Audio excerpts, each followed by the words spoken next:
بسم اللہ الرحمن الرحیم۔ السلام علیکم ورحمۃ اللہ۔ روزانہ واقعات سننے کے لیے میرے اس چینل کو سبسکرائب کیجیے گا۔ ایک روز نبی اکرم صلی اللہ علیہ وآلہ وسلم ایک مجلس میں اپنے جلیل القدر صحابہ کرام رضوان اللہ علیہم اجمعین کے درمیان تشریف فرماتے دوران گفتگو آپ صلی اللہ علیہ وآلہ وسلم نے حضرت ابوبکر صدیق رضی اللہ تعالی عنہ سے دریافت فرمایا، اے ابوبکر صدیق، اس دنیا میں آپ رضی اللہ تعالی عنہ کی سب سے زیادہ پسندیدہ تین چیزیں کون سی ہیں؟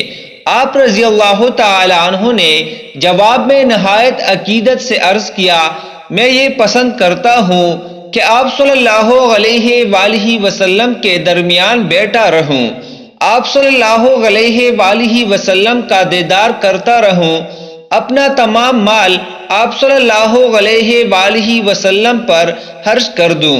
پھر حضور صلی اللہ علیہ وآلہ وسلم نے روح انور حضرت عمر رضی اللہ تعالی عنہ کی جانب کرتے ہوئے ان کی تین پسندیدہ چیزوں کے بارے میں دریافت فرمایا، تو حضرت عمر رضی اللہ تعالی عنہ نے جواباً عرض کیا، یا رسول اللہ صلی اللہ علیہ وسلم، میں یہ پسند کرتا ہوں کہ نیکی کا حکم دوں اگرچہ سرسری طور پر ہی کیوں نہ ہو، برائی سے روکتا ہوں اگرچہ سر عام ہو، حق بات کہوں اگرچہ سننے والوں کو کڑوی لگے۔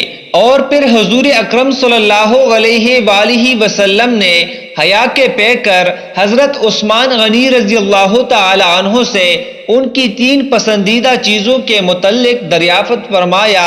حضرت عثمان غنی رضی اللہ تعالی عنہ یوں گویا ہوئے، آقائے دو جہاں، میں تین چیزیں بے حد محبوب رکھتا ہوں، لوگوں کو کھانا کھلانا، اسلام کا پیغام پلانا، رات میں ایسے وقت پر نماز پڑھنا جب سب لوگ نیند کی آغوش میں ہوں۔ اس کے بعد حضور صلی اللہ علیہ وآلہ وسلم نے حضرت علی رضی اللہ تعالی عنہ سے ان کی تین پسندیدہ چیزوں کے بارے میں دریافت فرمایا، تو حضرت علی رضی اللہ تعالی عنہ یوں گویا ہوئے، یا رسول اللہ صلی اللہ علیہ وسلم، مجھے یہ تین چیزیں بے حد عزیز ہیں، مہمان نوازی کرنا، گرمی کے موسم میں روزے رکھنا، دشمن پر تلوار سے وار کرنا۔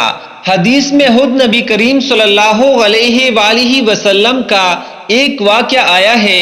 حضرت ابو التیاح کہتے ہیں کہ میں نے حضرت عبد الرحمن بن حبیش رضی اللہ تعالی عنہ سے، جو کہ بہت بوڑھے تھے، پوچھا کہ کیا آپ نے رسول اللہ صلی اللہ علیہ وسلم کو دیکھا ہے؟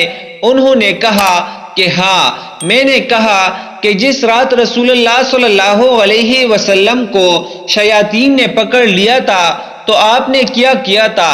انہوں نے کہا کہ شیاطین وادیوں سے اللہ کے رسول اللہ صلی اللہ علیہ وآلہ وسلم کی طرف آئے اور آپ صلی اللہ علیہ وآلہ وسلم پر پہاڑ کو ڈھکیل دیا، اور ایک شیطان کے ساتھ آگ کا ایک شعلہ تھا، اس نے آپ صلی اللہ علیہ وآلہ وسلم کو جلانے کا ارادہ کیا۔ آپ صلی اللہ علیہ وآلہ وسلم ڈر گئے اور پیچھے کی طرف ہٹ گئے۔ اتنے میں جبرائیل امین علیہ السلام حاضر ہوئے اور کہا کہ اے محمد پڑھیے۔ آپ صلی اللہ علیہ وآلہ وسلم نے کہا کہ کیا پڑھوں؟ کہا کہ یہ پڑھیے۔ جب آپ صلی اللہ علیہ وسلم نے یہ پڑھا تو شیاطین کی وہ آگ بجھ گئی اور اللہ نے ان کو ہزیمت دے دی۔